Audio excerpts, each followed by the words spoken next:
તો સૌ પહેલા દીક્ષિતભાઈને વિનંતી કરું કે આ 4 દિવસના સેમિનારનું થોડી સમરી અમારા બધા જે વિદ્યાર્થીઓ છે એને જણાવે. ધન્યવાદ. લાઈનમાં श्री रामकृष्ण ट्रस्ट कुकमा स्थित यह पावन भूमि में हम सब आवर्तनशील कृषि की शिविर में इकट्ठे हुए. मंचस्थ विराजमान सभी को मेरा प्रणाम, आप सबको भी मेरा प्रणाम. हमने 4 दिन ये पूरी विधि जानी. हम लोग प्राकृतिक कृषि तो कर रहे हैं, आप सब हम सब कर रहे हैं, लेकिन हमारी कहाँ कहाँ गलती थी. आवर्तनशील कृषि जो है हमारी निरंतर सुख की यात्रा में कहाँ उपयोगी रहेगी, और क्यों हम सब चाहते हैं कि सुख शांति समृद्धि की शोध में हम लोग सब हैं, किसानी कर रहे हैं या तो जो भी कुछ का काम कर रहे हैं. तो ये जो अलग अलग विधियाँ हम सब के दिमाग में है और हम सब अप्लाई भी कर रहे हैं. विधियाँ कुछ भी हो सकती है, लेकिन हमारा मकसद तो एक ही है, सुखी होना. तो ये आवर्तनशील कृषि का जो सिद्धांत था वो हमने बहुत अच्छी तरह से जाना. तो मैं मेरे खेत में जो काम करता हूँ, जो किसानी कर रहा हूँ, तो उसमें जो भी कमियां है वो मैं पूर्ति करने की कोशिश करूँगा. मैं यहाँ जानकारी मुझे मिली है तो ये जानकारी लेके मैं काम करूँगा और मेरा फार्म इस तरह से बनेगा और मेरे आचरण में सब आएगा तो ये शिविर का सार्थकता रहेगी, ये मेरा मानना है. तो हम सब यही काम करेंगे. तो मुझे लगता है कि ज़्यादा से ज़्यादा गुजरात में ऐसे मॉडल फार्म खड़े हो तो हम सफल होंगे. तो हमारे आसपास में हम प्रोत्साहित लोगों को कर पाएंगे. आइए हम तालियों से स्वागत करेंगे.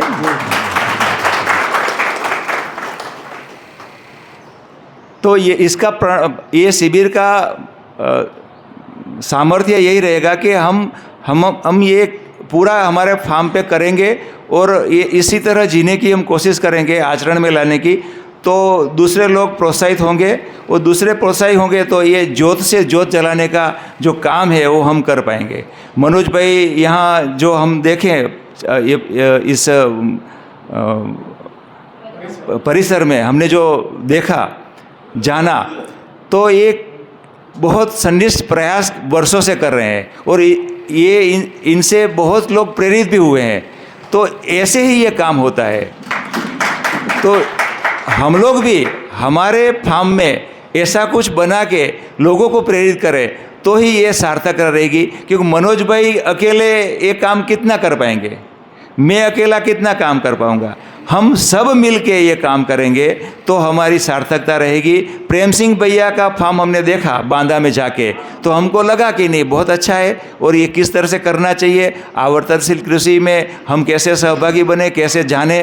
तो आज इनको बुलाने का अवसर मिला, बुलाने का एक मौका दिया है. ये हितेश भाई का भी हम विशेष रूप से आभार मानते हैं कि उन्होंने ये बीड़ा झड़पा. उन्होंने एक ठान लिया कि नहीं ये चलो करना है. पहले तो हमने सोचा था कि कुछ लोग मिलके वहाँ पर आए और शिविर अटेंड करें और बाद में जान के यहाँ कुछ करें, लेकिन ये अवसर गुजरात की भूमि में, मनोज भाई की पावन भूमि में ये अवसर मिल गया. तो कुल मिला के मैं मेरा अनुभव ये कहना चाहता हूँ कि हमने बहुत कुछ जाना. अभी जो हम ये धरती पर उतारेंगे तो ही हम कुछ कर पाएंगे. तो ज़्यादा ना कहते हुए जिन जिन लोगों ने इस शिविर के लिए डायरेक्टली इनडायरेक्टली जो योगदान दिया है, सबका मैं तहे दिल से कृतज्ञता व्यक्त करता हूँ.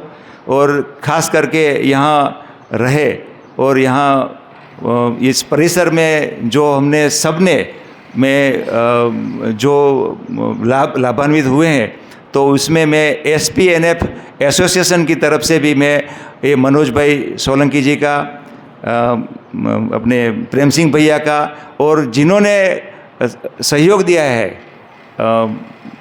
तन मन धन से जितना भी सहयोग दिया, सबका मैं तहे दिल से एक कृतज्ञता व्यक्त करता हूं और आभार व्यक्त करके मेरी बात को विराम देता हूं। भारत माता की जय।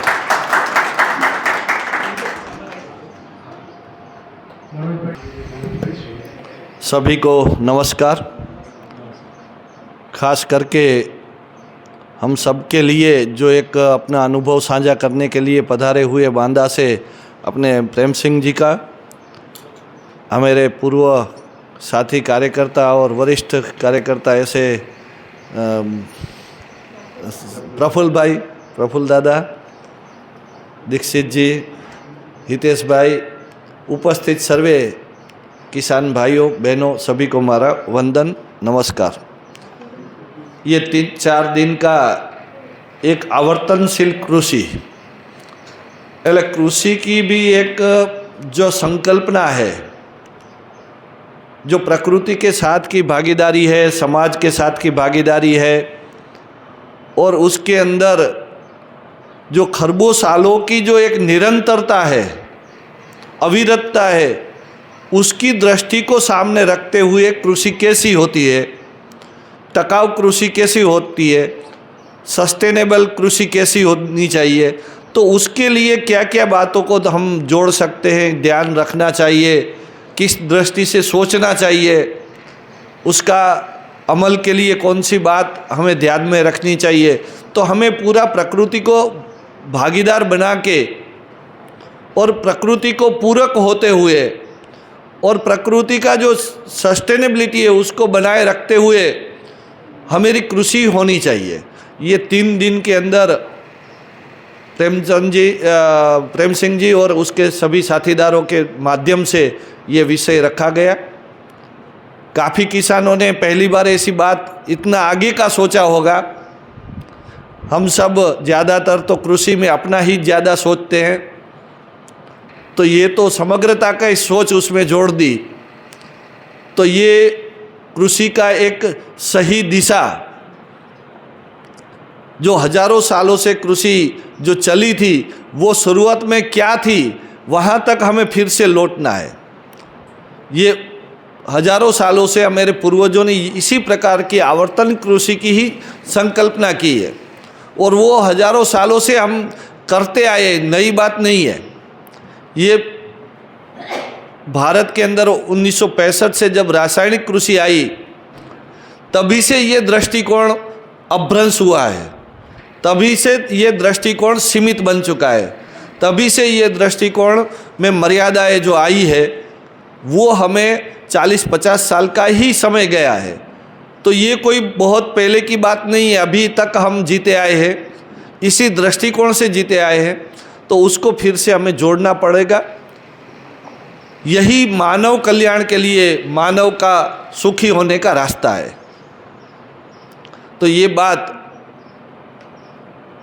परम पूजनीय नागराज जी ने अपनी जीवन विद्या के अंदर भी जो दर्शन दिया है, उस दर्शन को कृषि के साथ जोड़ना पड़ेगा। व्यवहार और विचार, व्यवहार और आदर्श अलग अलग नहीं हो सकते।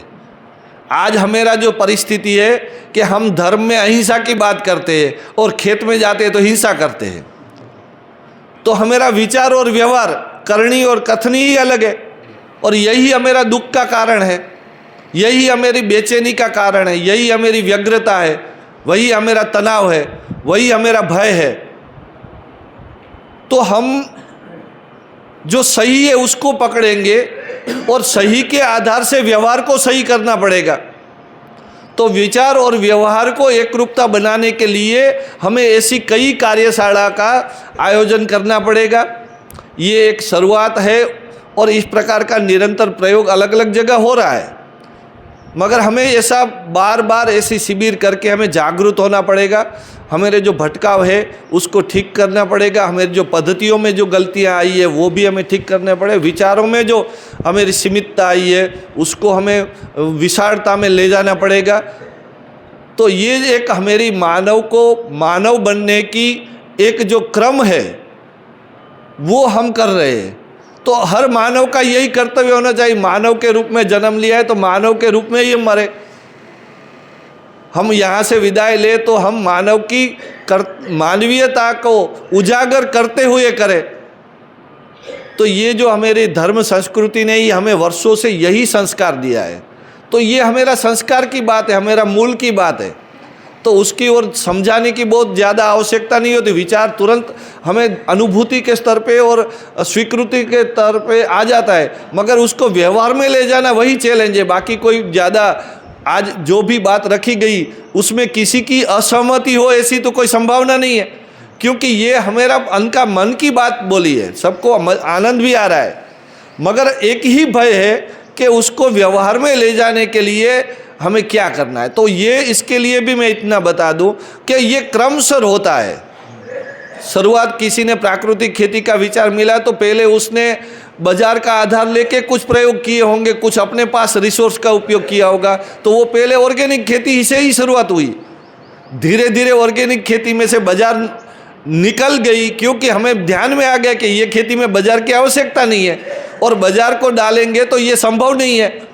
तो ये धीरे धीरे समझने से छूटा है कई किसानों का, मेरा भी यही हाल है। मेरी शुरुआत ऑर्गेनिक से हुई थी, वहाँ से प्राकृतिकता में आया और धीरे धीरे जब प्राकृतिक का अनाज अंदर गया, हमें शुद्ध अन्न गया तो मन भी शुद्ध हुआ, विचारों भी शुद्ध हुए, तो हमें उसमें से उभर के आई आवर्तनशील कृषि।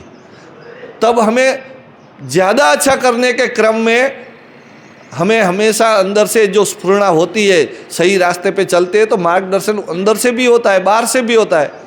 तो उसमें से आवर्तनशील कृषि, उसके बाद अगर हम 10-15 साल आवर्तन कृषि करेंगे तो सहज तरीके से ये पर्माकल्चर बोलते हैं या हमारी जो इस प्रकार की कि जो पहले के ज़माने किसान बीज डालना और कटाई करना, 2 कार्य के सिवा कुछ कार्य नहीं कर, ऐसी सहज कृषि हो जाएगी। तो ये क्रम है, उसको हम नामकरण करके विभाजित न करें। ये सबका स्टेज होता है और उसको स्वीकृत करें, मगर उसमें से हमें निकलना है, हमें अटक नहीं जाना है। ऑर्गेनिक खेती में अटक गया तो वो गलत है, प्राकृतिक खेती में अटक गया तो वो गलत है। वहाँ से हम आवर्तनशीलता के सस्टेनेबिलिटी की बात नहीं सोची तो वो हमारी गलती है। तो खेती को सहज और समृद्ध बनाना है, सर्वांगीण लक्ष्य को पाने के लिए प्रकृति में भागीदारी करने के हेतु वह करनी है। ये प्रयास आज से हमारा चालू हो, जहाँ भी है और एक कदम आगे बढ़े, इतना हमें आज की जो शिविर से मिला है। तो हम सब मिलने के बाद ऐसा होता है कि ये माहिती मिली है, वो ज्ञान नहीं है, उसके लिए हमें संकल्प लेना पड़ता है और कुछ दृढ़ता लानी पड़ती है। तो यहाँ से कुछ दृढ़ होके जाए, संकल्प लेके जाए कि हम इतना जो बात नहीं मिली है उसको हम जाके तुरंत करेंगे।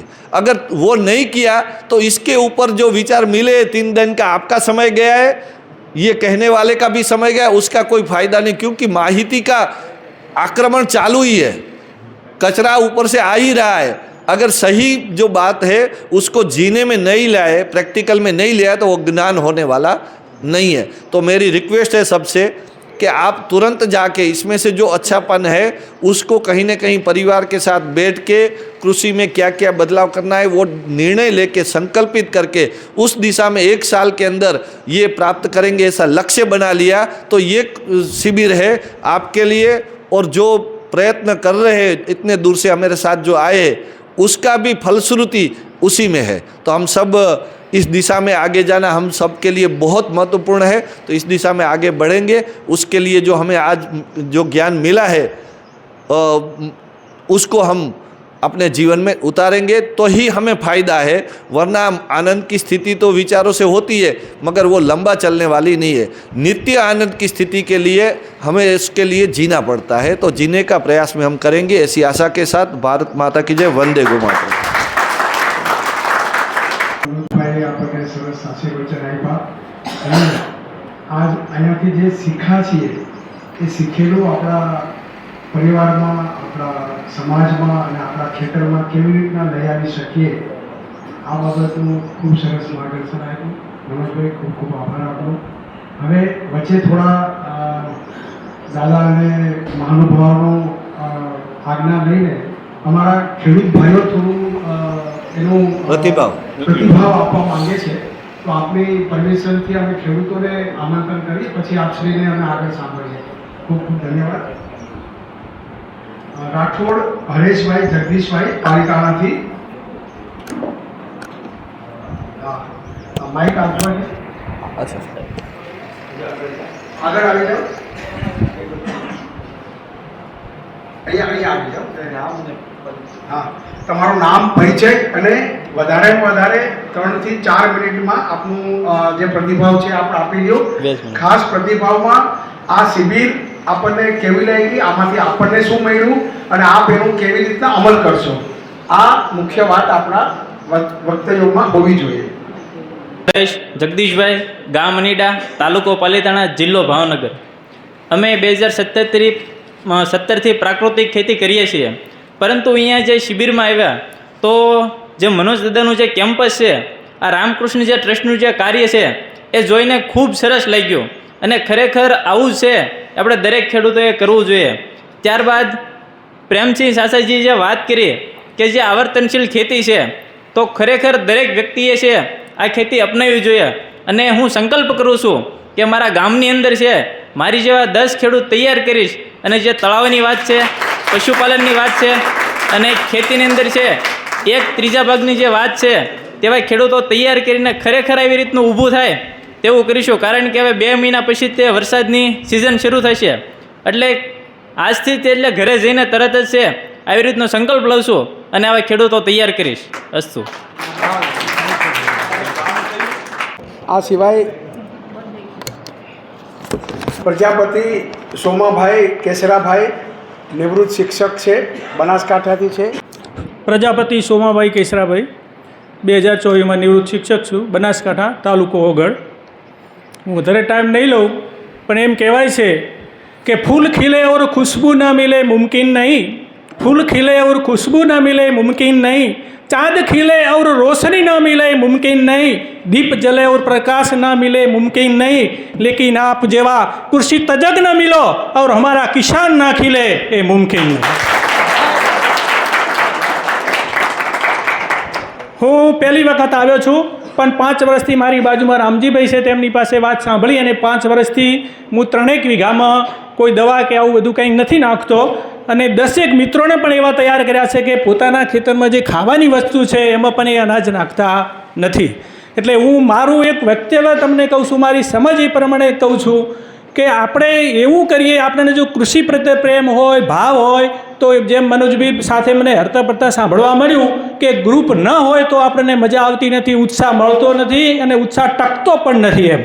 એટલે ગામમાં જઈને હું જેમ ખેતી કરું છું ને મને જેમ આનંદ આવે છે તેમ બીજા પ્રત્યે આપણને ભાવ ઊભો થવો જોઈએ કે બીજો ખેડૂત પણ સુખી થવો જોઈએ, મારાથી ભલે સુખી થાય હું તેની પાસે જઈશ અને પ્રયત્ન કરીશ, એવો વિચાર આવ્યો. તો મેં એવો વિચાર કર્યો છે કે કમસે કમ વર્ષમાં 2 જણ ને ગામમાં તો મને પ્રેમ તો હોય ને એવા મને પ્રેમ કરવાવાળા, સાંભળવાવાળા, તો 2 જણને પ્રયત્ન કરું. એ 2 જણ એવા તૈયાર થાય કે એકાદ વર્ષ પછી બીજા 2 જણને તૈયાર કરે. આ જો તમે લિંક જુઓ ને તો મને એમ લાગે છે કે 5 વર્ષમાં વધારે નહીં તો 20-25 ખેડૂતો સરસ રીતે તૈયાર થાય. એટલે આ રીતે એ કરવા માટે હું પ્રયત્ન કરી રહ્યો છું. તો બીજા લોકોને આનંદ થાય, પ્રેમ થાય, તેના જીવનમાં ઉત્સાહ વધે, એના માટે હું છેલ્લે કરીને પૂરું કરું છું કે કર સકો તો પુણ્ય કરના પાપ કરના મત શીખો, कर सको तो पुण्य करना पाप करना मत सीखो, लगा सको तो बाग लगाना आग लगाना मत सीखो, अरे जला सको तो दीप जलाना किसी का दिल जलाना मत सीखो. ખૂબ ખૂબ ધન્યવાદ. ખૂબ સરસ સોમાભાઈ આપણને. હા, હવે અમારા ભોપાભાઈ ખસિયા, આપ જરા આપણા પ્રતિભાવ આપવા માટે પધારો. જોરદાર તાલીથી ભોપાભાઈનું સ્વાગત કરીએ. મારો પરિચય, મારું નામ ભોપાભાઈ જસમતભાઈ ખસિયા, મૂળ ગામ સોંસિયા, દરિયાકાંઠાનું. કામ કરવું છે ભાલ પ્રદેશમાં. ભાલ એટલે કપાળ.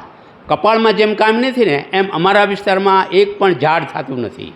તો પરિસ્થિતિ એવી છે કે એ આખી જે જમીન બની છે એ સમુદ્રના બુરાવાથી બની છે. એટલે નીચે ખારું પાણી, ઉપર જેટલું પાણી વરસાદનું એ મીઠું થયું. તો આવી ખેતી કરીએ છીએ. અને આવી ખેતીની અંદર સુભાષ પાલેકરની ખેતીમાં અમને એ વખતે એવું શીખવા મળ્યું કે આપણે પૈસાની અંદર એ કિંમત ગણીએ, પણ આજે મને નવું શીખવા મળ્યું કે આપણા ખેતરની અંદર વનસ્પતિ અને વધારેમાં વધારે માણસો આવે એ ગણતરી થવી જોઈએ, પૈસાની ગણતરી થવી જોઈએ નહીં.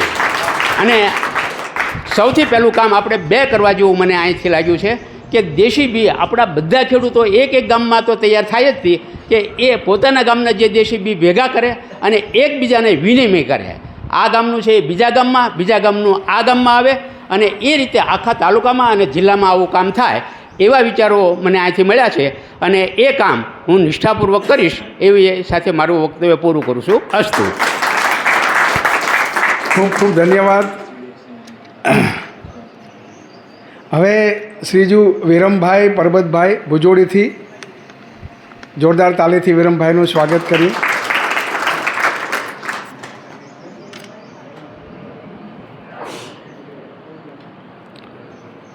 मेरा नाम सिजू वीरम पर्वत है। मेरा गांव पास में भुजोड़ी। हम खेती के साथ तो बहुत सालों से जुड़े हुए, उसके साथ साथ हम विविंग का भी मेरा पूरा गांव काम करते हैं। तो मेरा बचपन से खेती के साथ लगाव है। तो 2012 में हम राजीव भाई के साथ जुड़े, तो जोड़ने के बाद मेरा भगवान ये मनोज भाई मिले, तो उससे मेरा बहुत हमको हेल्प मिला।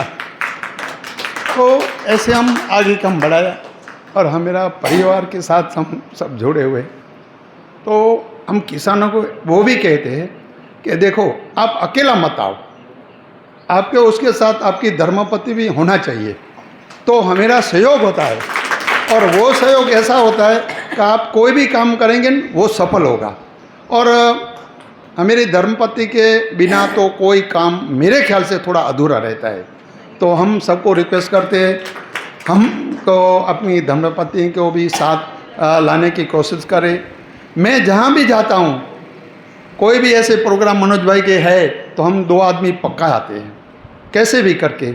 तो हम अभी प्रेम सिंह भाई को हम तो क्या, हमारे पास कोई ऐसा शब्द नहीं है। जो हम खेती सजीव मेरे एक दिल में थी और हम कर रहे हैं, लेकिन उसकी सूझ नहीं थी। हमको ऐसे ही दिल में था कि हम सजीव कर रहे हैं, लेकिन ये भगवान मेरे को आया और हमको सजीव का पूरा विवरण बताया। और उससे थोड़ा नहीं, मेरा बहुत ज़्यादा एक तो उत्साह भी बढ़ा और हमको थोड़ा नज़ारा भी मिला और हमको बहुत एक इंटरनेशनल रास्ता भी मिल गया। अभी हम जैसे ऐसे सड़क पर चल रहे थे छोटी से, लेकिन हमको अभी इंटरनेशनल रास्ता भी मिल गया। तो धन्यवाद प्रफुल्ल भाई, धन्यवाद मनोज भाई, आप ऐसे कार्यक्रम में हमको भी शामिल करते, याद करते, और इसीलिए सबको भाई मेरा धन्यवाद। जय गौ माता। और थोड़ा जो टाइम है तो मैं एक चीज़ बताता हूँ मनोज भाई। तो हम सजीव खेती भी करते हैं, तो उसके साथ साथ हमारे हेल्थ का भी थोड़ा ध्यान रखना है, वो भी ज़रूरी है। और हमारे हेल्थ के लिए हमने प्रकृति ने बहुत कुछ दिया है और उसकी हमारी जानकारी नहीं है। तो मैं ऐसे चाय पी के मतलब आते थे तो ये चीज़ मिली, ये इसको हम क्या बोलते हैं आपके भाषा में, हम इसको अघाड़ा बोलते हैं और अपामार्ग भी बोलते हैं। हाँ, अघाड़ा भी बोलते हैं, अपामार्ग भी बोलते हैं। तो ये चीज़ ऐसी है, हमको कुछ भी तकलीफ है, हमारे बच्चे को है, बड़े को है, बूढ़े को, किसी को भी है। और जैसे हमारे को जैसे हमको दांत की तकलीफ है, तो दांत की तकलीफ के लिए बहुत अच्छी से अच्छी चीज़ है। जैसे हमको अभी दांत दुख रहे हैं, दांत में कुछ कीड़ा, तो इसका पत्ता चबा लो। पत्ता चबाने में आपको 10 मिनट में ठीक हो जाएगा। फिर आपको ज़्यादा है तो जैसे हम गोली पीते 2 दिन 4 दिन 5 दिन, उसी तरह इसके दांतन कर लो, तो पूरा आपका दांत का प्रॉब्लम सॉल्व हो जाएगा। कभी आपको दांत निकालना नहीं पड़ेगी। फिर हमको कुछ कान में प्रॉब्लम है, कान दुख रहा है, तो इसका 2 टीपा इसके कान में डाल दो तो भी ठीक हो जाए। ये मेरा खुद का अनुभव है। किसी को बुखार आ रहे हैं तो बुखार में 10-15 पत्ता ले लो, इसको उबाल लो, 2 दिन 3 दिन पी लो, कोई भी बुखार है वो ठीक हो जाएगा। माने दूसरी हमने एक प्रयोग किया, मेरे बेटा छोटा है रणजीत, उसकी डिलीवरी पे, तो हमने शाम को करीब 6 साढ़े 6 बजे उनका हुआ, तो हम ले गए हॉस्पिटल। तो हॉस्पिटल वाले ने बताया कि भाई सर्जरी करना पड़ेगा। तो मेरी बेटी हिना ने बताया कि पिताजी ये बात है, तो क्या करेंगे। हमने बोला ठीक बेटा ठहरो। तो मैं रात को 10 बजे गया मेरे खेत में जा के ये अपा मार्ग हम निकाल के आ गए। अपा मार्ग निकाल के ये बेटी को बताया बेटा, और ये भी हमारे हिना भी बहुत जानकार है, तो इनका पत्ता 15-20 लेके उसके रस निकाल के हम उनको पिलाया, और इसकी जड़ साफ करके जैसे थोड़ा ऐसे हिंडोनी होते हैं ना उसकी तरह बना के मैंने हिना को बताया बेटा ये उनके चोटला होता है ना उसमें बांध देना। बस ये जब इनका टाइम हुआ और डॉक्टर को बताया भाई हमको थोड़ा रुको, तो सुबह 8:25 पे पूरा नॉर्मल डिलीवरी हो गया, पूरा नॉर्मल डिलीवरी। तो उसके लिए भी बहुत अच्छा है मनोज भाई, और ये हमने मेरे घर पे पूरा प्रयोग भी किया है और हम सफल भी है। जय गौ माता, धन्यवाद। ખૂબ ખૂબ ધન્યવાદ। અગેડાનો બીજો ઉપયોગ વિષી કાઢે અથવા કોઈ ઝેરી જંતુ કાઢે એટલે એના 5 જોડી અને એના ઉપર લગાડી દો, બીજી જ મિનિટે એનું ઝેર ખૂબ ખૂબ ધન્યવાદ, ખૂબ ખૂબ ધન્યવાદ।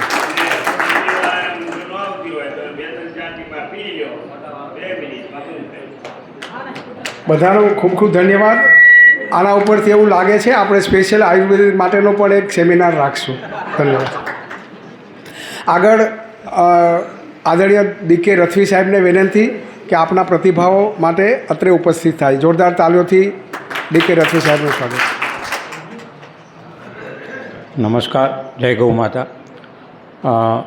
આવર્તનશીલ ખેતીની 4 દિવસની તાલીમમાં Ramakrishna trust Kukma, SPNF association, true life, Heer ગોબર આ સંસ્થાઓએ મળી અને એક આ સેમિનાર ગોઠવ્યો।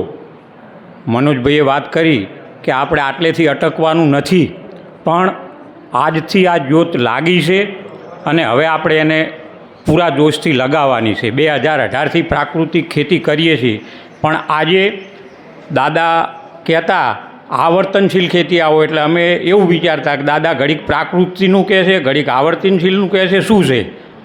મને 2-4 મિત્રોએ એવું કીધું, પણ મેં કીધું ના જવું જ છે। જમાદાર જુઓ તો જેડીઓ ખાઈને જ જુઓ ને એ જમાદાર આખી જિંદગી યાદ રહે। એમ પ્રેમસંગજીએ આજે જે આ 3 દિવસની તાલીમમાં જે કાનની ધાકો ખોલી છે, એટલે એવું લાગ્યું મનોજભાઈએ જે વાત કરી કે આપણે એમાં ભાગીદારી કરી શકીએ।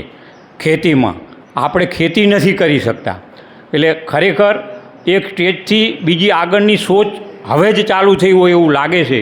આપણે સૌ સાથે મળી અને આ મિશનને જો સમજશું, સ્વીકારશું અને એનું ઇમ્પ્લિમેન્ટ કરવા માટે પ્રયત્ન કરશું તો ખરેખર આપણી મંજિલ દૂર નથી।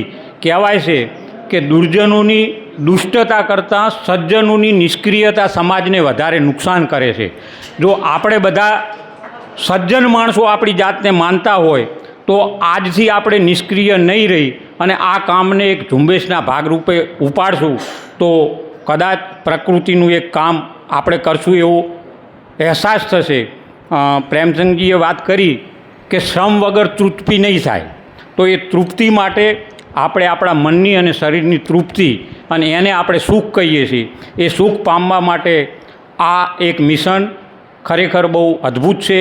આ સમયે નાગરાજજીને વંદન કરી હું મારી વાત પૂરી કરું છું। અસ્તુ ભારત માતા કી જય, ગૌ માતા કી જય।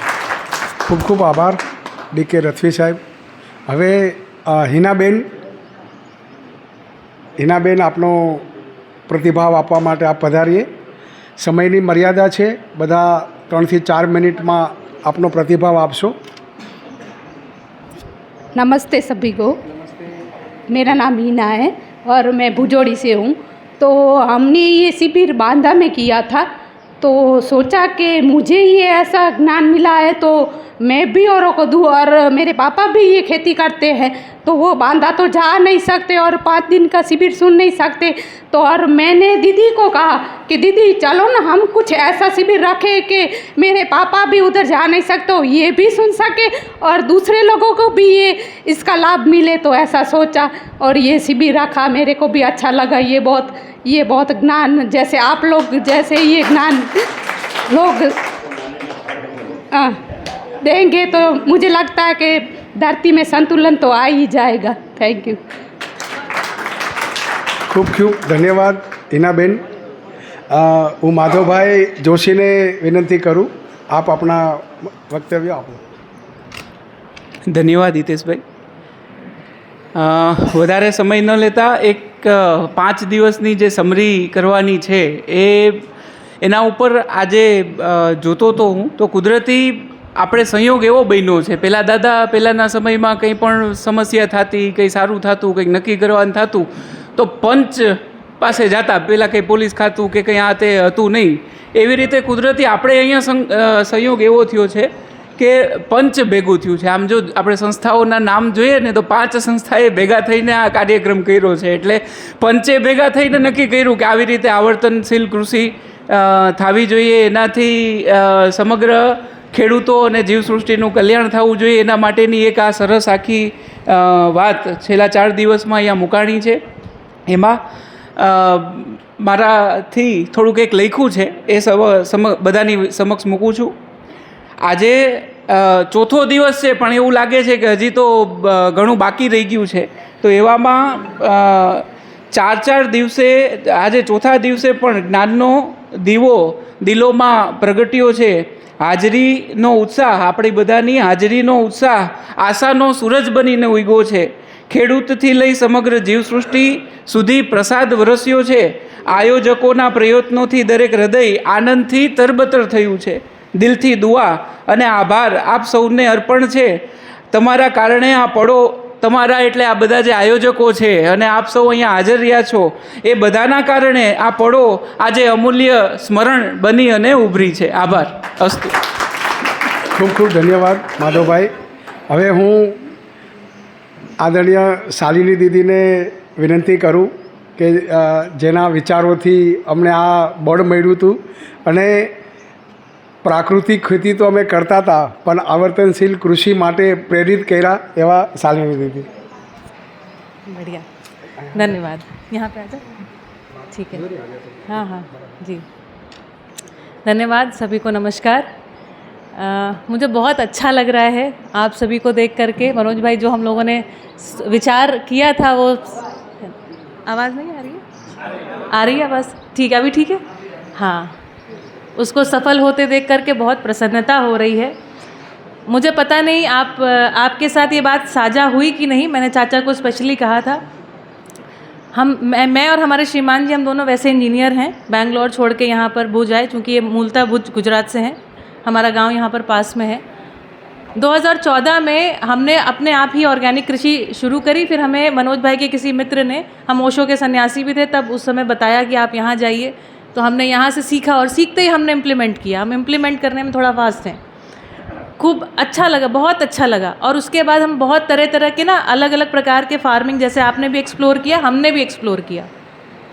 लेकिन एक प्रश्न का उत्तर ये नहीं मिल रहा। कई जैसे फुकुओका को पढ़ा हमने, अलग अलग लोगों को पढ़ा, मैं सबके नाम नहीं लूँगी, लेकिन ऐसा लगता था जैसे नेचर अपने आप में पूरा है ना, और मानव केवल हस्तक्षेप कर रहा है। मेरी बात को ध्यान से सुनिएगा, आपको एक बहुत बढ़िया बात क्लिक होगी। ऐसा लगता था प्रकृति अपने आप में पूरी है, मानव मात्र हस्तक्षेप कर रहा है। मुझे ये बात अच्छी नहीं लगती थी अंदर से, है ना। फिर संयोग हुआ 2015 में यहाँ पर ही, है ना, ये मेरा एक तरीके से स्कूल मान लीजिए, यहाँ पर ही हमने जीवन विद्या परिचय शिविर किया और उसके बाद उसको भी हमने 10 वर्ष करीब एक्सप्लोर किया खूब गहराई से। आवर्तनशील कृषि के लिए डी वोक के स्टूडेंट्स हमारे साथ गए थे बांदा, जो हिना बहन भी एक स्टूडेंट है, हितेश भाई भी स्टूडेंट है, रमा बहन भी स्टूडेंट, बहुत सारे बच्चे यहाँ बैठे हुए हैं अभी भी। एक बहुत बढ़िया बात क्लिक हुई, ये जो प्रकृति है ना, मानव मतलब ज्ञानावस्था के बिना पूरी नहीं है। मानव को क्या करना है इस धरती पर आकर के, आवर्तनशील कृषि का एक महत्वपूर्ण भाग है। इस प्रकृति में जब हम देखते हैं, मानव इस प्रकृति को जब अपने बिना देखता है तो इस प्रकृति में संघर्ष दिखाई पड़ता है। हम सब पढ़ते भी हैं विज्ञान में संघर्ष का सिद्धांत, जैसे दो पेड़ हैं वो धूप के लिए संघर्ष करते हुए दिखाई पड़ते हैं, है ना। तो जो धूप को पाने के लिए ऊंचाई को पाते हैं, है ना। इसी प्रकार से जीवावस्था में क्रूर अक्रूर, है ना, एक मांसाहारी शाकाहारी के रूप में हम संघर्ष को देखते हैं। लेकिन मानव का इस धरती पर प्रकटन संघर्ष से इस धरती पर संतुलन की स्थापना के लिए है। पुनः सुनिए, संघर्ष के स्थान पर संतुलन की स्थापना के लिए है। इसलिए मानव जब वृक्षों को देखा तो उसने अच्छी निश्चित दूरी के सिद्धांत को पहचाना। दो पेड़ों के बीच में हम कहते हैं ना, आम के पेड़ लगाएं तो कितनी दूरी पर लगाएं, तो देखिए वो संघर्ष से संतुलन की तरफ। और ये जो मानव है जब इस अस्तित्व को समझता है, मानव अपने आप को समझता है कि मैं यहाँ क्यों आया हूँ, है ना। संतुलन को समझने, संतुलन को प्रमाणित करना हमारा काम है। ये मानव का धर्म है। मानव इसको करके सुखी होता है, सुखी करता है और निरंतर सुखी रहने की परंपरा को प्रमाणित करता है। इतनी सी बात मुझे रखनी थी। 2-3 बातें मैं, आप कुछ कहना चाहेंगे जी? हाँ, है ना, इतनी बात मुझे बहुत अच्छी लगी। और उसके बाद जैसे हिना बहन ने कहा, और भी रिद्धि हैं, सुहानी हैं, है ना, जिग्नेश हैं और अपने अर्जुन है और बहुत सारे बाबू है ना, सभी बच्चे। इन लोगों, अर्जुन ने, जिग्नेश ने बोला ना हम तो पूरा इसको 1 साल में करके ही दिखाएंगे, तभी से बोला। और उन्होंने कहा जैसे आपने आओ भगत हमारी करी थी वैसे ही हम करेंगे। मुझे लगता है कि उसमें वो सफल हुए होंगे, स्टूडेंट्स ज़्यादा सफल हुए हैं ना जी। एक और बात हमारी उस समय हुई थी, उसको मैं एक रिमाइंड भी कराना चाहती हूँ। हमने किसान म्यूज़ियम को लेकर के एक बात करी थी, मुझे लगता है वो भी बनना चाहिए। मानवीयता का इतिहास मानव जाति की अगली पीढ़ी के सामने प्रस्तुत होना चाहिए। अभी हमारे पास जो क्रूर लोगों का इतिहास है हम बच्चों को सिखाते हैं। तलवार कब बनाई, कब तलवार में परिवर्तन हुए, अरे हसिया में परिवर्तन बताइए, हसिया में। और जितने भी हमारे किसानों के जो औजार हैं, हल किसने बनाए बताइए, है ना। हल में किस प्रकार से अलग अलग मिट्टी के हिसाब से, अलग अलग जगहों के हिसाब से कैसे कैसे परिमार्जन हुए। ऐसे लोगों को हम भूल गए, लेकिन हम उस कृतज्ञता की परंपरा को हम जीवित रख सकते हैं। इतना है मेरा। एक और बात है, एक चीज़ और प्रेम चाचा आपने कही थी, देखो हमको बुला तो रही हो, एक ही बार आएंगे, आपने कहा था। और इन्होंने कहा हम ये चाहते हैं कि ऐसे लोग तैयार हो जाएं जो इसको आगे लेकर के जाएं। उम्मीद करते हैं आज आपने जो टेस्टिमोनियल सुने हैं, है ना, वो सफल होगा, है ना जी। हाँ, लेकिन अब साथ में आमंत्रण है बार बार आने का भी, हम वो भी करेंगे, है ना जी, है ना। तो इसके लिए हितेश भाई, है ना, आपका बहुत आभार कि आपने कहा मास्टर ट्रेनर्स को बुलाते हैं, है ना, ये लोग इस काम को करेंगे, क्योंकि डर रहे थे दोबारा ना आए कहीं। तो मनोज भाई, है ना, प्रेम चाचा जी, जीतू भैया, शेखर भैया, पुष्पेंद्र दादाजी, रवि भाई, प्रफुल्ल काका, आपने तुरंत सहयोग कहा कि हम इसको करते हैं, आप जैसा कहें वैसा करेंगे। हितेश भाई का परिवार, नीलम बहन का परिवार, राम बाबू, सुमन भाभी परिवार, है ना, हमारे सारे स्टूडेंट्स, हिना बहन आपका परिवार, है ना, काकी काका, बिल्कुल, है ना। मुझे लगा नहीं, सहज के कारण मैं थोड़ा सा नहीं उस तरीके से प्रस्तुत हो पाई जैसे मुझे उतना अवेलेबल होना था, लेकिन मुझे अपनी ही कमी नहीं खल रही है ना। इसके लिए आप सभी का बहुत बहुत धन्यवाद। हमारे डी.वोक के स्टूडेंट्स, आपका बहुत धन्यवाद। हमारे डी.वोक के फैकल्टी, वीरा भाई, आपका बहुत बहुत धन्यवाद। और जो भी लोग हैं ना प्रत्यक्ष रूप से, परोक्ष रूप से इसमें अपनी भागीदारी को स्थापित किए हैं, उन सभी का बहुत बहुत धन्यवाद। नमस्कार। खूब खूब धन्यवाद शालिनी दीदी, हमको हर हमेश हमारा जीवन में, हमारा कार्य में मार्गदर्शित करने के लिए खूब खूब धन्यवाद। अभी हम लोग आगे बढ़ते हैं हमारा कार्यक्रम को आगे लेके जाने के लिए। और किसी को यहाँ चिट्ठी लिखने का अवसर नहीं मिला हो, लेकिन ये अवसर की अपेक्षा हो, तो कृपया आप खड़े होकर यहाँ पर अपना प्रतिभाव दे सकते हैं। अगर किसी का दिल में ऐसा कुछ भाव प्रकट हो रहा है, आइए भिखा भाई का जोरदार तालियों से स्वागत करते हैं।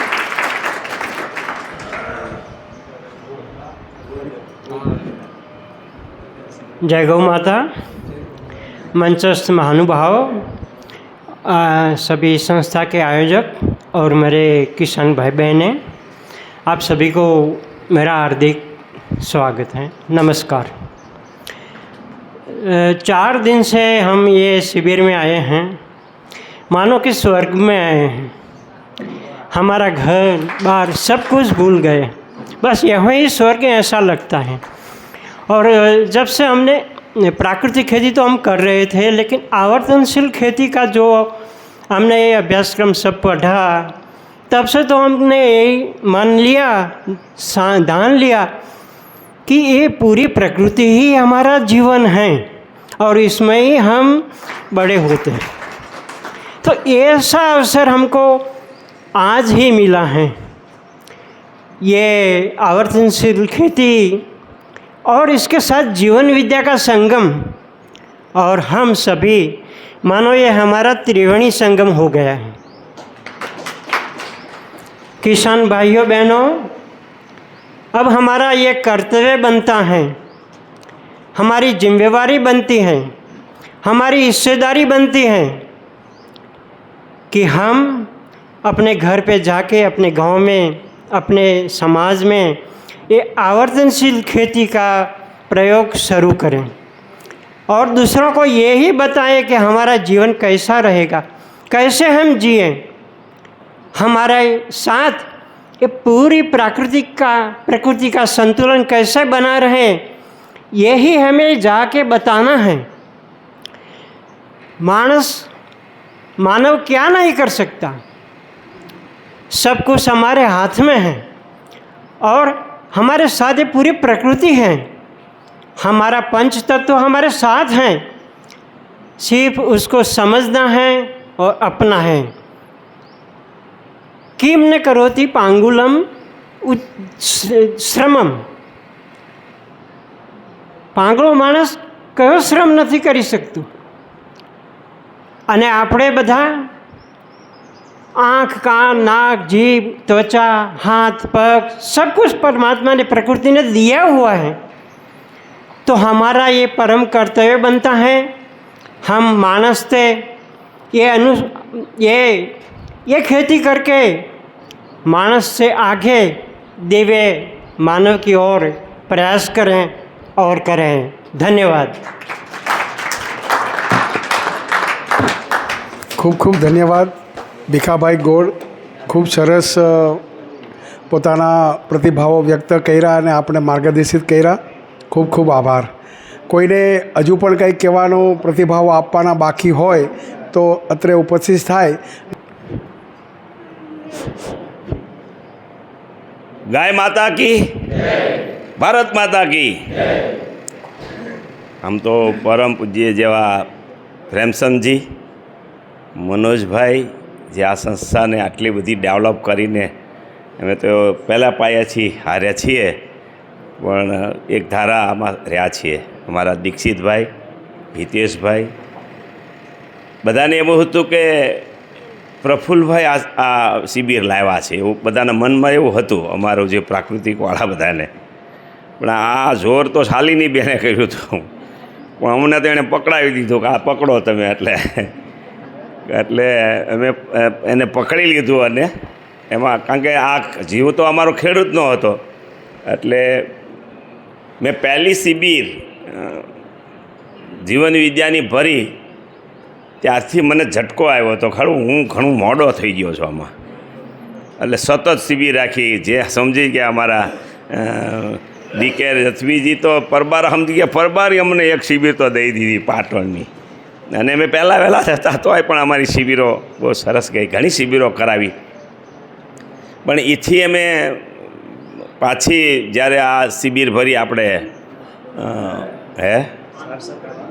સાર સત્રની, તો એથી પણ આગળ મજા આવી. ખરું આ તો હજી કાંઈક આગળ છે, પણ આખા ભારતનું એક સંમેલન બાંદા હતું અને બાંદા અમે ગયા અને એ જોયું ને વાત સાંભળી અને પ્રેમચંદજીનું આખું જે યુનિટ જોયું ત્યાં ખબર પડી ખરું આ તો કંઈક છે, આ ખેતી આમાં પડવા જેવું છે. અને આ લાસ્ટ છે એવું મને લાગ્યું કે છેલ્લું અત્યારે શીખવામાં છેલ્લું છે એવું લાગ્યું. એટલે હું સતત દીક્ષિતભાઈને હિતેશભાઈને કીધા કરતો હતો, પણ મને લાગે છે કે આ ક્રાંતિ મહિલા જ કરી શકશે એવું અમને લાગ્યું. આ બે તો હજી પૂછે ને કરે ને એમ કરતા હતા, આ તો આને ઊભું કરી દીધું. એટલે આ ક્રાંતિ મહિલાથી થશે. હવે પછીની શિબિરમાં બધા કપલ સાથે બે માણસે જ આવવું, એવો સંકલ્પ કરી લેવો તમે હવે ઘરને નહીં છોડો તો આ દેશ નહીં બચે, આ રાષ્ટ્ર નહીં બચે. મનોજભાઈ તો એવું કહેતા હતા કે આ લડાઈ જ આપણું બધું લગભગ પૂરું કરી દે છે.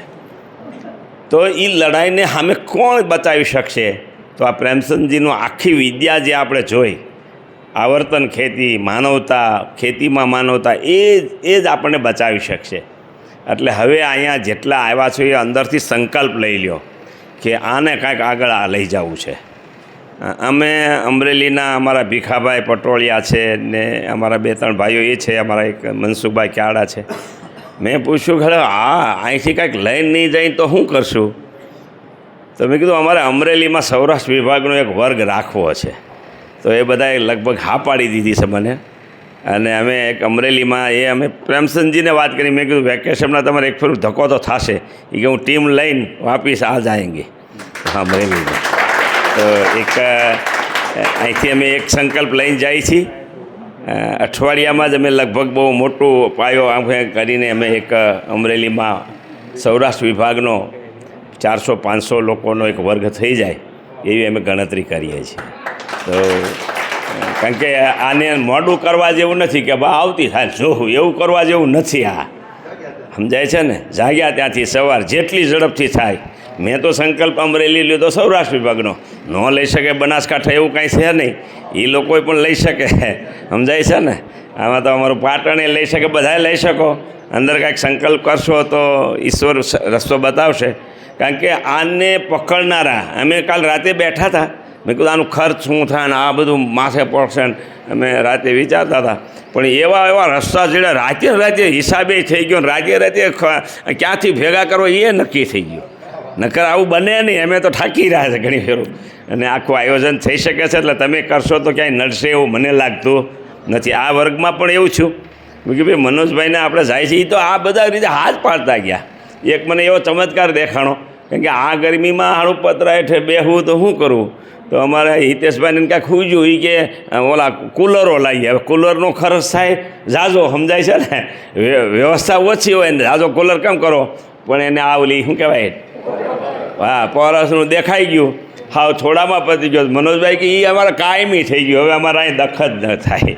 સમજાય છે ને? એટલે આના રસ્તા પણ કેવા સરસ રીતે જડી જતા હોય છે. તો આ કામ એટલું બધું સરસ છે કે ક્યાંય અડચણ નહીં પડે. એટલે મને લાગે છે કે આ 4 દિવસમાં જે કાંઈ મગજમાં ઉતાર્યું છે, મને સાચો રસ્તો દેખાતો હતો. તમે આમ હલતા હતા ને એની સામે તમને ખબર પડી જતી હતી કે આમ હવે અંદર ઉતરવા માંડ્યું છે. નકર તો કે આ શું બોલે છે, શું કરે છે? પણ તમને ઉતર્યું છે એ દેખાણું છે. અમારા હિતેશભાઈ જુનાગઢથી ને જે છે એ કલ્પનાની, અમારા સોલંકીજી છે, આ બધું એટલું બધું ઉતર્યું છે કે એની કલ્પનાની. અમારા લાલજીભાઈ છે ને, મેં એને રસ્તા બધા મેં કીધું કાંઈક કરજો આ બધું આગળ વધારવાનું. તો આપણે બધા સાથે મળીને એક બહુ મોટું કામ આને ઉપાડવું છે. એટલું ઝડપથી ઉપાડ્યું છે. અમે પાલેકરજીને જ્યારે ઉપાડ્યા, ખબર છે, પાલેકરજીની શિબિરમાં અમને આ હિતેશભાઈ જોડ્યા અને પહેલી શિબિર અમે લીધી ત્યારે અમને હતું 200-500 થશે. અને એને બદલે મને આ બધીથી ફોર્મ આવવા તો 1800 ફોર્મ આવ્યા. 1800 આવ્યા તો અમારે ભારેથી વ્યવસ્થા કરવી પડશે. અને જેથી આવી ગયા બધા વગર ફોર્મે તો 3200 લોકો આવ્યા. અને 3200 લોકોની શિબિર ભરી. મેં કિસાન સંઘને કીધું કે હવે આને પકડી લ્યો. તો અમારા અમુકને ભાઈઓને થોડા મગજ ઓછા હતા એટલે એને પકડ્યું નહીં. તો મેં કીધું અમારે તો હવે પકડવું છે, અમારે આને મૂકવું નથી. બીજી શિબિર અમે કંડોણા રાખી, ત્રીજી વડોદરા રાખી, ચોથી બનાસકાંઠામાં અમે ડીસામાં રાખી. એટલે શિબિર પછી વધતી ગઈ. છેલ્લી શિબિર અમે અમદાવાદમાં રાખી. 13,000 ખેડૂતો આવ્યા. 13,000 7 દિન સુધી 13,000 કિસાન. 500 રૂપિયામાં 7 દી 13,000. કોને ખબર ક્યાંથી બધું આવી ગયું નહીં, એવી જામી છે શિબિર. પણ મને લાગે છે કે એનાથી આગળ આ શિબિરને લઈ જવા જેવું છે. કારણ કે હવે મોડું કરવા જેવું નથી. આ શિબિરને એનાથી આગળ લઈ જાવ. કારણ કે એ બધી શક્તિ તમે જો ઊભી કરશો તો થશે, એકલાથી તો નહીં થાય. તો આ કામ બહુ મોટું આપણા હાથમાં આવ્યું છે. મનોજભાઈને હવે અમારી આખી ટીમ થઈ જાય છે, સમજાય છે ને? હવે અમે ક્યાંય નોખા નહીં પડી અને લગભગ આને ઉપાડી લેશું એવું અમારી કલ્પના છે. તો આ કામ છે. અને ભાગીદારીથી આ બધું ભાગીદારીથી કરશું, કારણ કે હવે અમારી ટીમ નોખી ન પડે, કારણ કે અમારે આ પીડ લાઈફ ને આ બધી ભેગી થઈ ગઈ ને, એ નોખા બધા પગ ખેંચતા હતા ને એ બધું સરખું થઈ ગયું છે.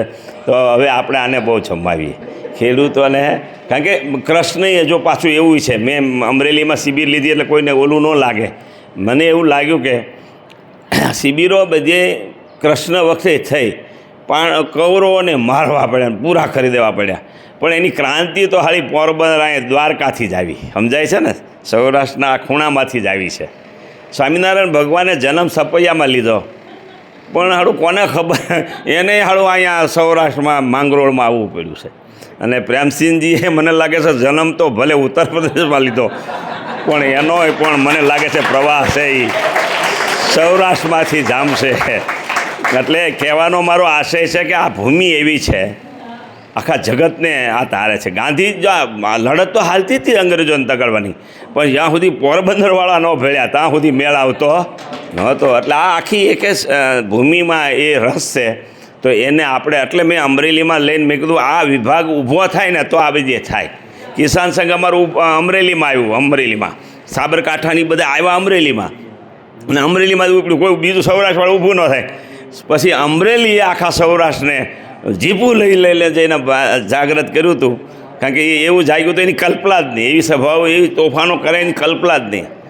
તો હવે ક્રાંતિનો સમય આવી ગયો છે, સાચી ક્રાંતિનો સમય, એટલે આપણે આને ઉપાડી લઈએ. તમારા બધાના દિલમાં ખૂબ ઈશ્વર પ્રગતિ કરાવે, સમજાય છે ને, આવર્તન તમારા શરીરમાં જાગી જાય એવી ભગવાનને પ્રાર્થના કરીને મારી વાત પૂરી કરું છું. ગાય માતા કી, ભારત માતા કી.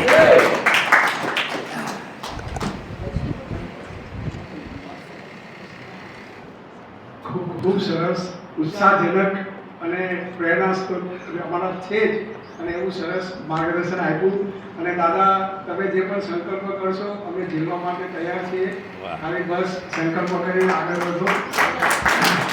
અને છેલ્લા 40 વર્ષ થયા સતત અને અવિરત ખેડૂતોના હિતમાં, ખેડૂતોના કલ્યાણમાં, અને ખેડૂતનું જીવન ઉદ્ધાર કેમ થાય, એના જીવનમાં સમૃદ્ધિ કેવી રીતના આવે, આના માટે પ્રયત્નશીલ હતા જ. પણ હવે આ એક સરસ આખી વ્યવસ્થા અને શિક્ષણ મળી ગયું છે. આદરણીય એ નાગરાજજી બાબાના જે પણ વિચારો છે એ ખેડૂતના જીવનમાં અને અમારા પરિવાર સુધી આવી ગયા છે, અને ચોક્કસપણે આમાં ખૂબ આનંદ અને ઉત્સાહ દરેકના જીવનમાં ભરાઈ જશે. ખૂબ ખૂબ આભાર દાદા.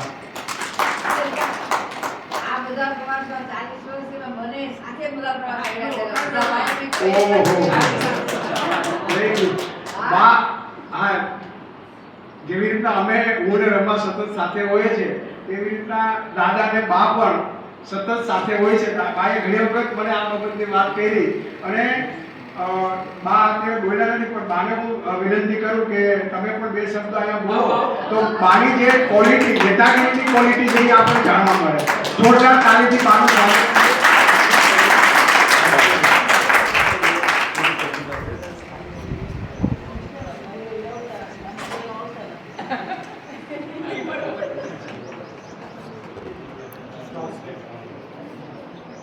गौ माता की, भारत माता की. અમે જ્યારથી સાથે જોડાયા બધાને નમસ્કાર, સ્ટેજ ઉપર બેઠેલાને અને દરેક ભાઈ બહેનોને. જોકે બહેનોનું તો કહેવા પણ છે નહીં, ભાઈઓ બધા વાંઢા જ ભેગા થયા છે. ભાઈઓ, તમને હું કહું છું, એ તમને ખોટું કે હસવાની વાત ન કરો. જ્યારથી મારા લગ્ન થયા પછી ફક્ત 5 વર્ષ પછી જ અમે ગાયત્રી પરિવારનું કામ શરૂ કર્યું. તો એમાં પણ દરેક જગ્યાએ કેટલા યજ્ઞ, અશ્વમેઘ યજ્ઞમાં દરેક રસોડાની એટલી મોટી મોટી જવાબદારીઓ લીધી, અને એટલા યજ્ઞોમાં એટલા કાર્ય કર્યા. 10 વર્ષ અમે ગાયત્રી પરિવારનું ખૂબ જ કામ કર્યું. ત્યાર પછી રામ શર્માજીના આશીર્વાદથી જ એમણે જ કીધું હતું કે ગાયત્રી પરિવારનું કામ કરવાવાળા તો ઘણા બધા મળશે, પણ ખેડૂતોનું કામ કરવાવાળા કોઈ નથી, તો તમારે હવે કિસાન સંઘમાં, ત્યારે કિસાન સંઘની શરૂઆત હતી, એટલે અમે પૂછ્યું ગુરુદેવને કે ગુરુદેવ આ શું છે એમ, ગાયત્રી પરિવારમાં અમને આ ખેડૂતોનો કંઈ, મને કે તારે એ જ કરવાનું છે.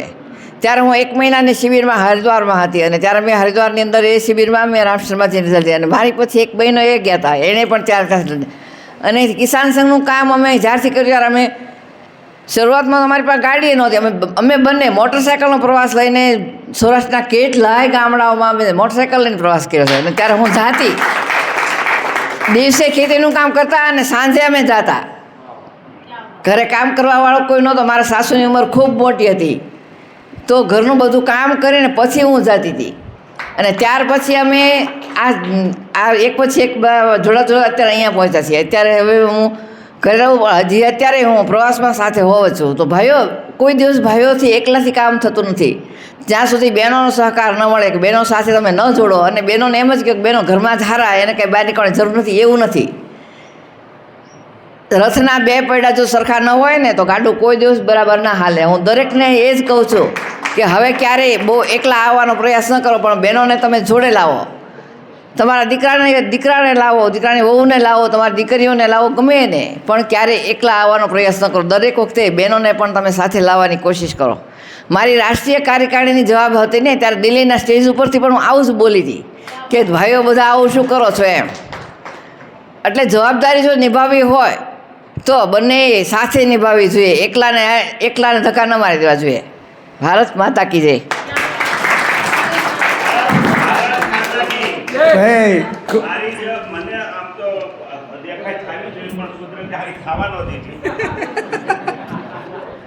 મને ગુજરાતની જવાબદારી દીધી, આણે લઈને રાષ્ટ્રીય જવાબદારી લઈ લીધી.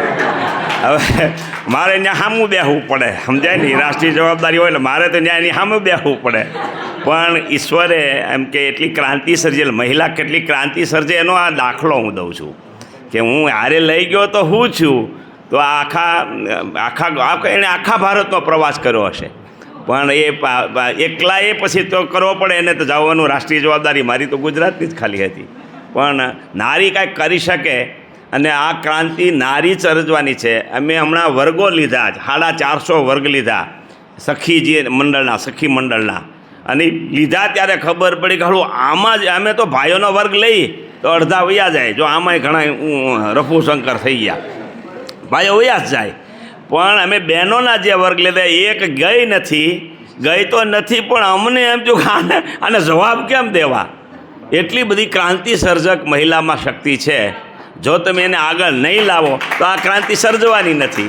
એ વાત એની છે, સાચી છે. ખૂબ ખૂબ આભાર દાદા. હવે આદરણીય પ્રેમસિંહ ભૈયાને વિનંતી કરી કે આશીર્વચન આપે, અને પછી આપણે ભૂમિપૂજન કરી અને બધાને અને સર્ટિફિકેટ વિતરણનો કાર્યક્રમ આગળ વધારશું. પ્રેમસિંહ દાદા જી.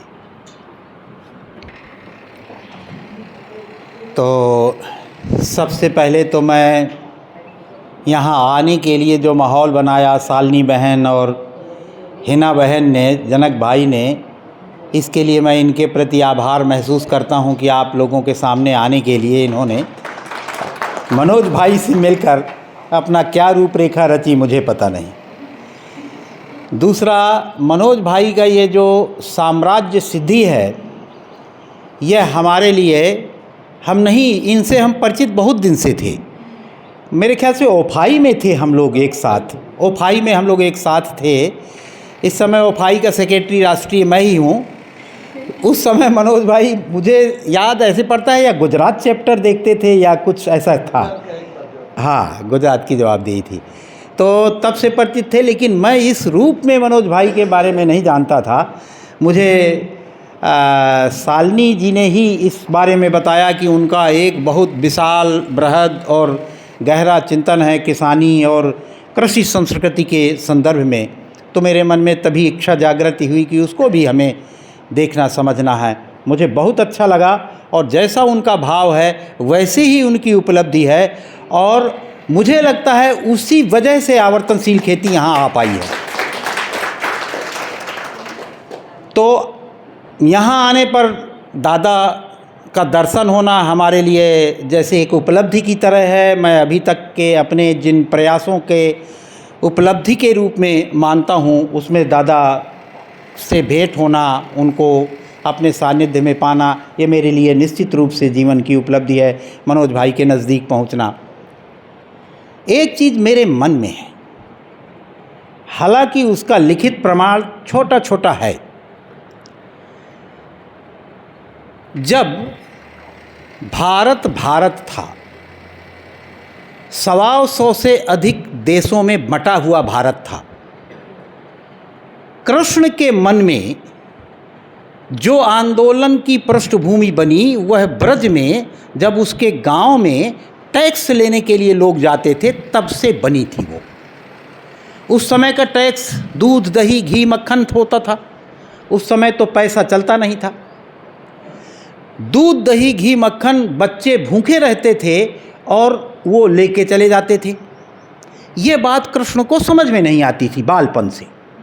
उसने वहाँ से विरोध शुरू किया कि ये तो हमारा खाना है, ये क्यों इनको तुम लोग दे देती हो।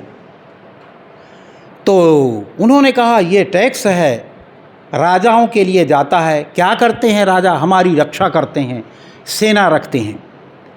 हम तो अपनी रक्षा करते हैं, सांप से, बिच्छी से, भालू से, बंदर थे। उस समय तो बहुत जंगली जानवर थे, ये तो हमें बचाने नहीं आते हैं। इनको मत दो, हम कर लेंगे रक्षा। और बाहर से कोई आएगा उससे भी रक्षा कर लेंगे, यार हमारा पेट तो मत छीनो। ये बात उनको समझ में नहीं आई।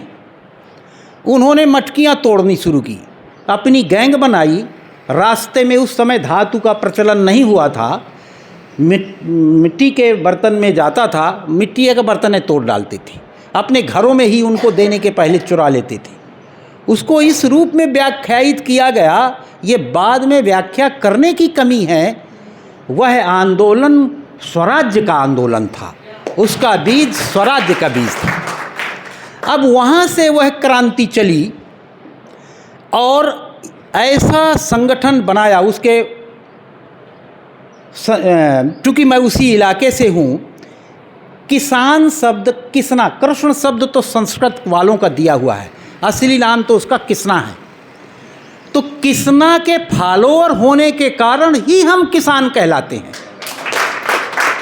और इस देश में खेती की शुरुआत का व्यक्ति ही किसना है, जिसके बड़े भाई माने बलदाऊ ने हल का आविष्कार किया और खेती सिखाई।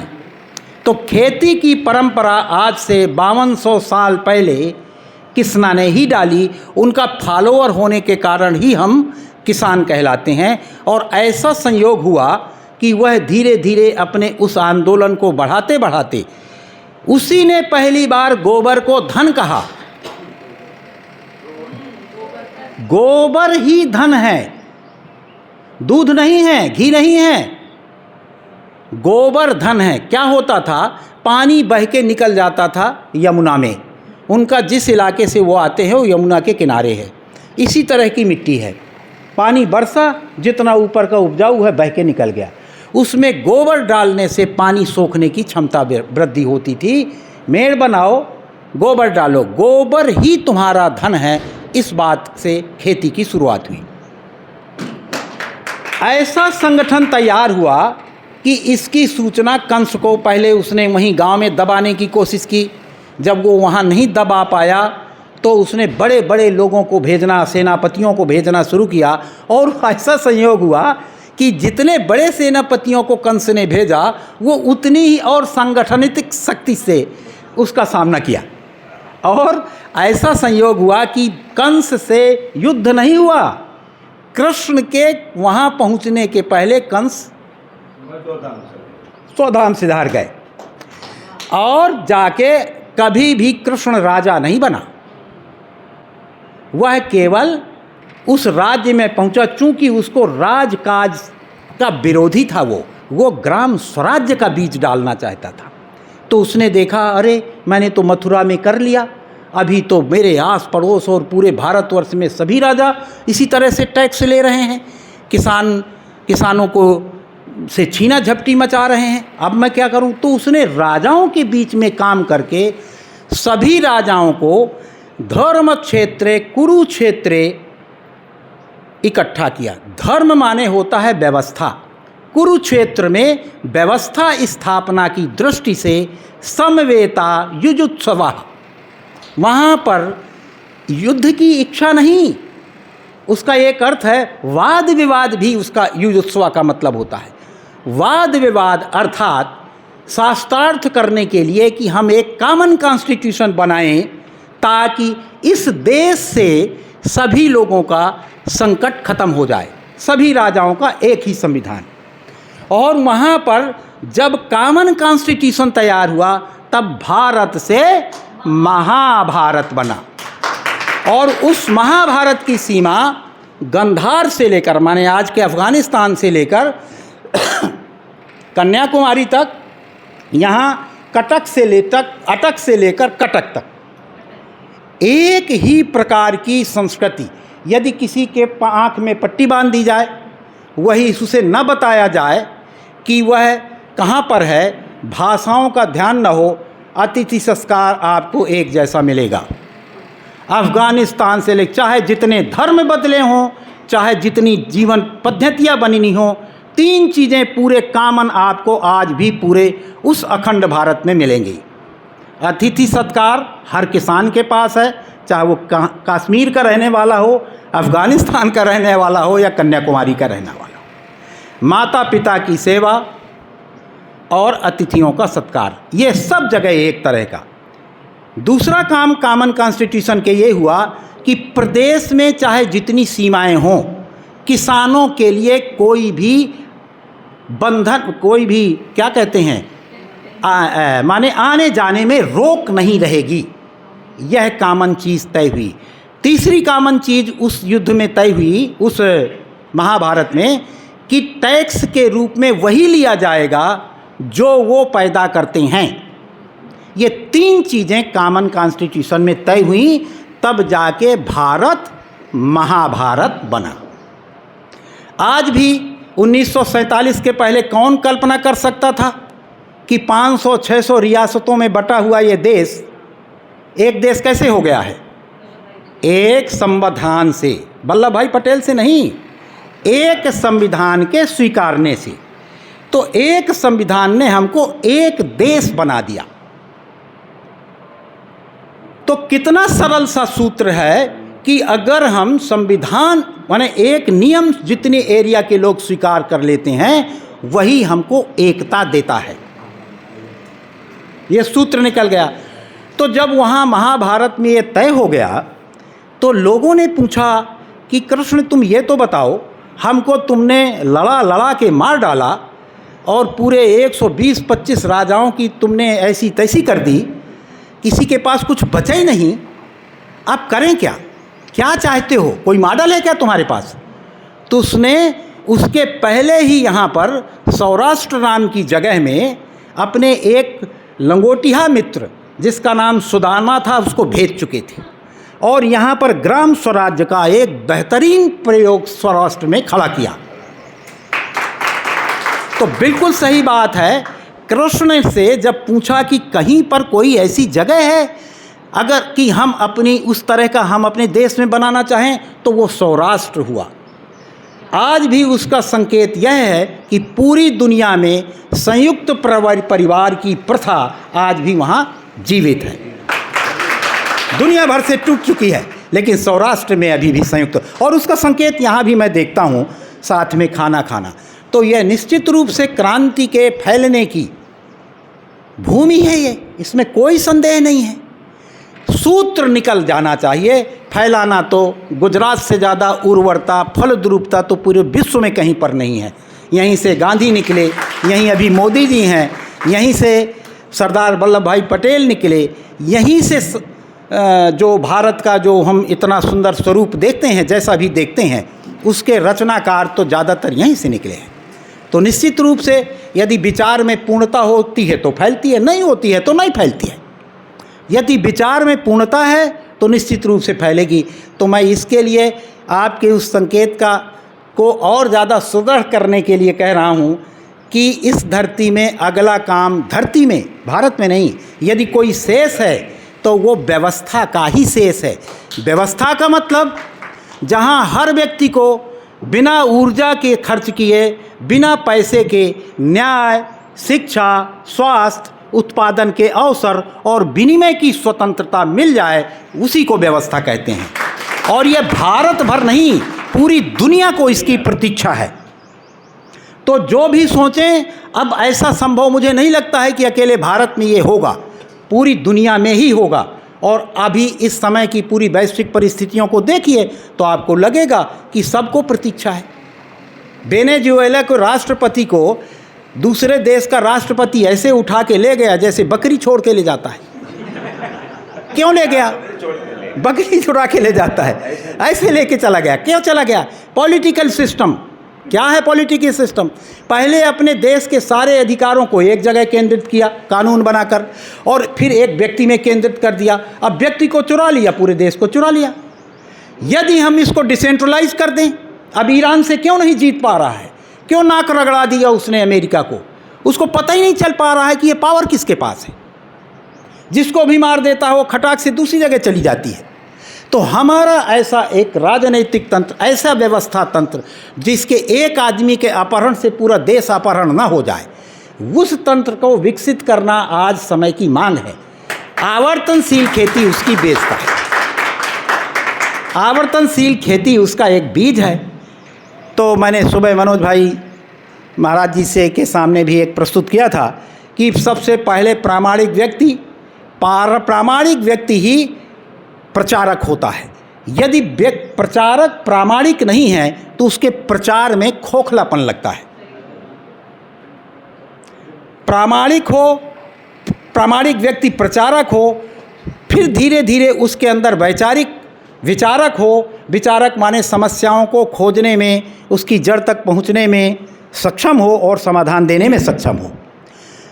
जब ऐसा व्यक्ति विधायक माने विधि में कैसे इसको स्थापित करें, अर्थात इसकी परंपरा कैसे बनाएं, इसमें माहिर व्यक्ति, जब चारों तरह के व्यक्ति जुड़ते हैं तब व्यवस्था बदलती है। और मुझे ये सारी चीज़ें यहाँ पर सहज सुलभ लगती हैं। और मैं फिर से आप सबका आभार व्यक्त करता हूँ कि आप लोगों ने हमें यहाँ अपनी बात को रखने के लिए, अपनी बात तो कुछ नहीं है, विचार व्यक्ति के नहीं होते हैं। एक बहुत गलतफहमी है लोगों को ये सोचते हैं कि ये मेरा विचार है, ये तेरा विचार है, ये बाबा जी का विचार है। विचार इस अस्तित्व में समाये रहते हैं। हमारे अंदर उन विचारों को पढ़ने की क्षमता विकसित होती है। तो सह अस्तित्व इस अस्तित्व का नियम है, उसको क्षमता संपन्न होना है। तो इसलिए न मेरा विचार है न तेरा विचार है, हम सबका विचार है। इस विचार तक पहुँचने की सबको क्षमता मिले, इस शुभकामना के साथ धन्यवाद।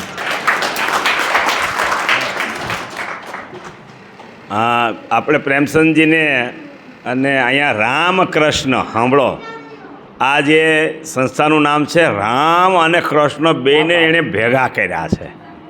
તો હું આગળ મનોજભાઈને એ જ વાત કરતો હતો કે તો પછી અહીંયાથી જ આપણે શ્રી ગણેશ કરીએ, ભલે નાના પાયે છીએ પણ આપણું ઓલામાં શું કહેવાય તમારું સંવિધાનમાં કિસાનનું નામ આવી જાય, કિસાન સંવિધાનમાં આવી જાય એવું શ્રી ગણેશ આપણે અહીંથી કરીએ મનોજભાઈ. કારણ કે આ એવી સંસ્થા છે, રામકૃષ્ણ છે અને સૌરાષ્ટ્ર અને ગુજરાતનો મેળાપ અહીંયા છે. તો આ કેન્દ્રને માનીને આપણે આગળ વધીએ એવું મને લાગે છે. તો એવો આપણે સંકલ્પ કરીએ, અમે કરીશું. एक बात जो एक संस्था इसमें जुड़ी है, वोकेशनल इंस्टीट्यूट, तो अभी हमें क्या है कि उसको सिस्टमेटिक शिक्षण में ले जाना है। शिक्षण में ही गलतियाँ है, तो शिक्षण ख़त्म होने वाला नहीं है, शिक्षण का अंदर का कंटेंट बदल दे। तो एक प्रयास जो यहाँ वोकेशनल इंस्टीट्यूट का किया गया है, जो एक प्रैक्टिकल शिक्षण, जो भारत के अंदर आज आप देखोगे तो एक भी शिक्षण पद्धति नहीं है, किसान को किसान बनाने का कोई प्रावधान नहीं है।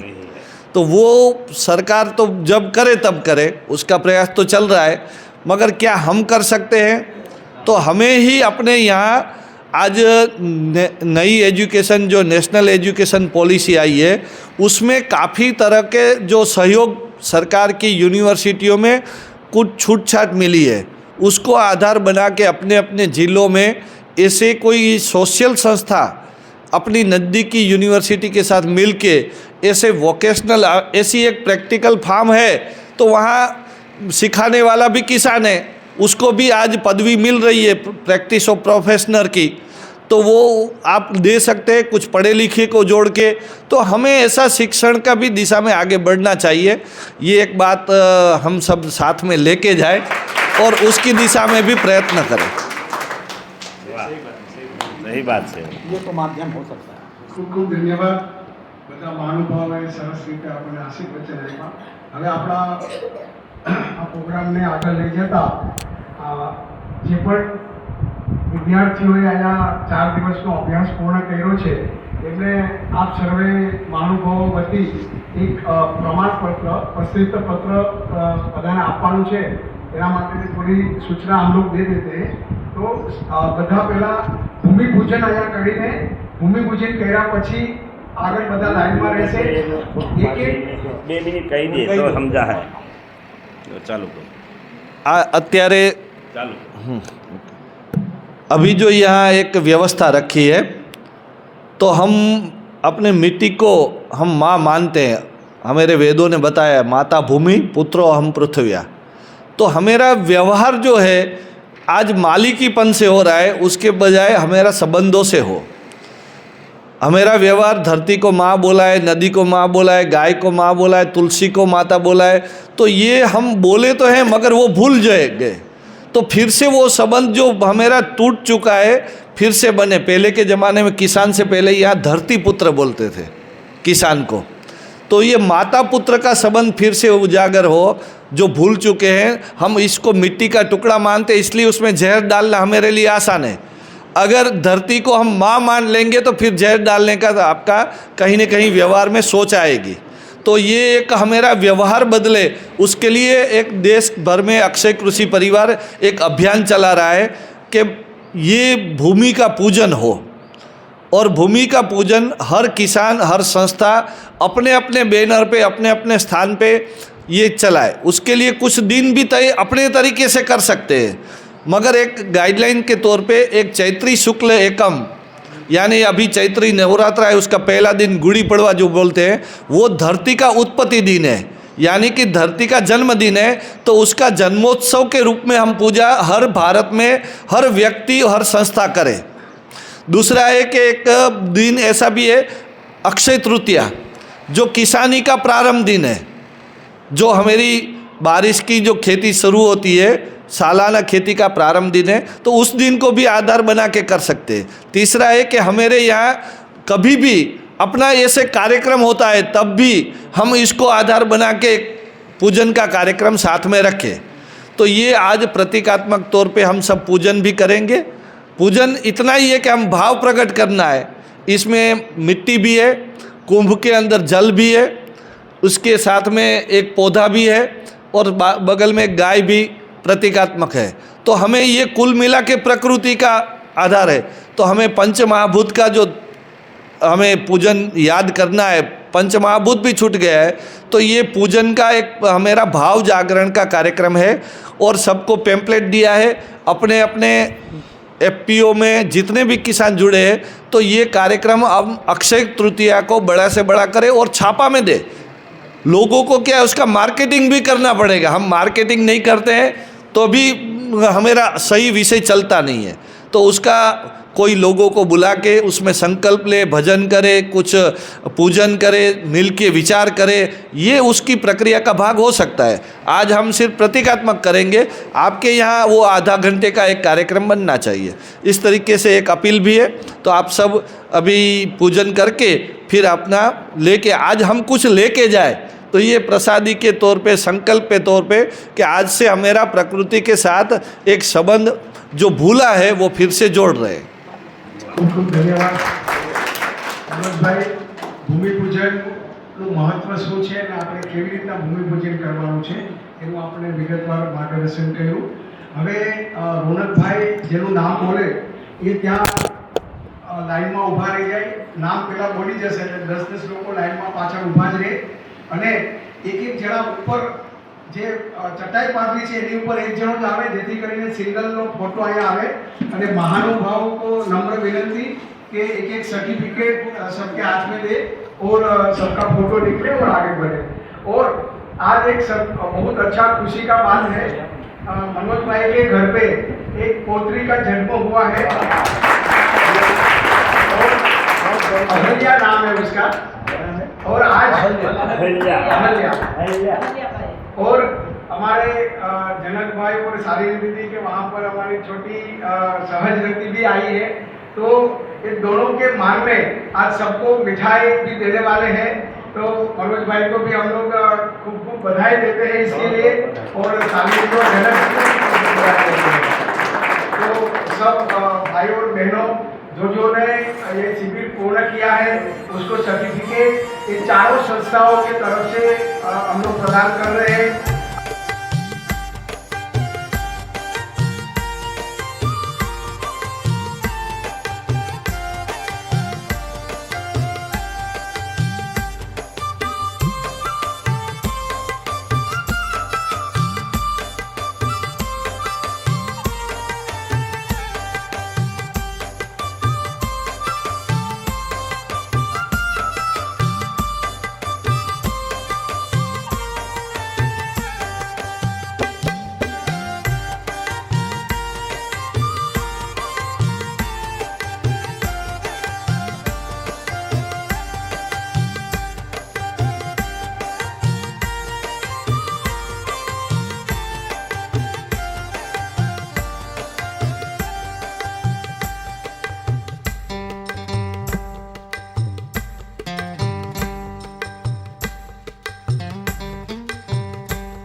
सब महानुभावों को जिसने हमको एक प्रशस्ति पत्र इनायत किया और हमको खुशी से भर दिया।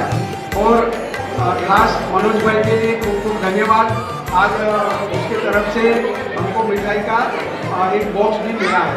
अभी हम लोग आभार विधि के तरफ आगे बढ़ते हैं।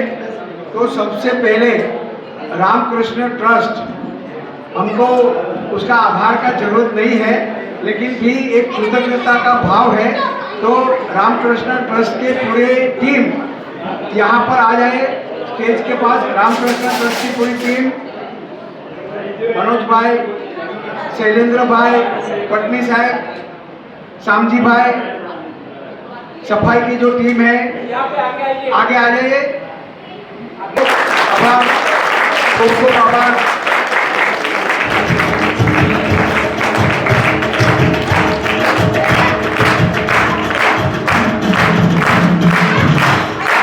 ખૂબ ખૂબ ધન્યવાદ। પ્રેમસંગજી આપણે કીધું કે સંગઠિત થઈને જો આપણે કંઈ કામ કરશું તો ક્યાં સુધી પહોંચી જાય। આ એસપીએનએફ એસોસિएशन सर हमारा पूरा गुजरात के प्राकृतिक कृषि करते हुए किसानों का संगठन है। और ये पूरा जो बीड़ा लिया है, शालिनी दीदी ने बताया कि ऐसा करना है। एसपीएनएफ के हमारी जो कोर कमेटी है उसको हमने बताया कि ऐसा कुछ कर सकते क्या, और एक ही आवाज़ से हमको परमिशन दे दिया। तो उसके लिए भी खूब खूब धन्यवाद है। इसके बाद ए नागराज जी कौशल्य विकास संस्थान, जिसका बहुत बड़ा योगदान ये हमारा 4 दिन का कार्यशाला के लिए रहा है। ऑलरेडी वो लोग बांधा गए थे, उसको कुछ लगा कि ऐसा हमारे हर किसान को मिलना चाहिए ये शिक्षण। तो पूरे ए नागराज जी कौशल्य विकास संस्था के जितने भी स्टूडेंट हैं, उसके जो अधिकारी हैं और उसके जो शिक्षकगण है, सब कृपया जल्दी से यहाँ पर आ जाए और उसका हम लोग अभिवादन करते हैं।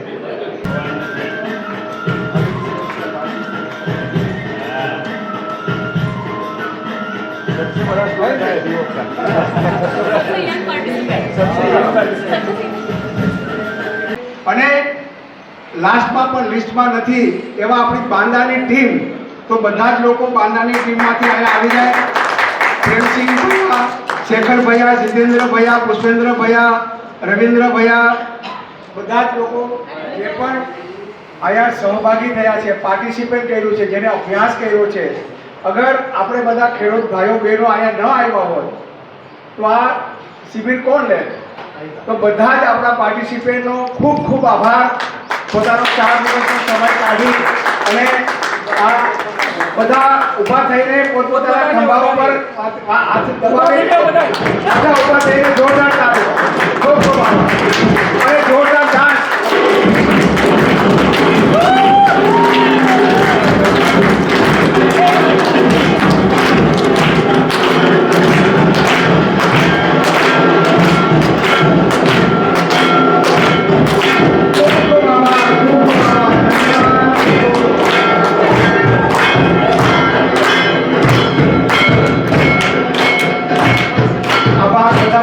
स्थान पर विराजमान है।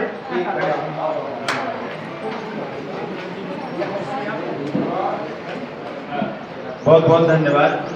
अपने को 2 शब्द बोलने थे, मैं रोक नहीं पाया।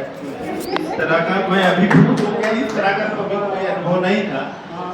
हम लोग प्रेम सिंह जी के साथ चिपक के चले आते हैं सीखने के लिए, और मंच भी आपका, कार्यक्रम भी आपका, इतने लोगों से एक साथ हमें जो सीखने को मिलता है, इसके लिए आपका आभार।